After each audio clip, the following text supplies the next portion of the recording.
So hello guys, আজকে তোমাদের দেখাবো কিছু রাজনৈতিক জোকার।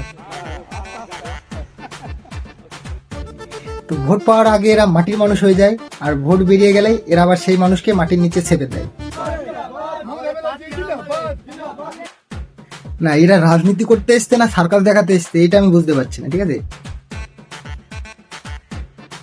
ভোট আসার আগে এরকম চামচাগিরি করবে, 5টা বছর হাতে নেবে।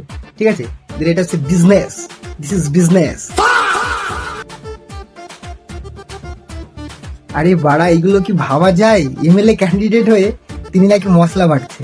এখন মশলা বাটছে, ভোট একবার বেরিয়ে গেলে, ভোটে জিতে গেলে তখন দেখবে সাধারণ মানুষদেরই বেটে দিচ্ছে। ঠিক আছে, সব দেখে এপিক কথা কি ভাই, সব দেখে এই জিনিসটা হাইলাইট হয়েছে যে তিনি একটা ক্যান্ডিডেট হয়ে তিনি নাকি সাধারণ মানুষের দাড়ি কেটে দিচ্ছে। বলছে আমারও কিছু দাড়ি ফাড়ি ছিল আর অনেক কিছুই ছিল, সেগুলো হবে নাকি একটু কাটা ছাটা?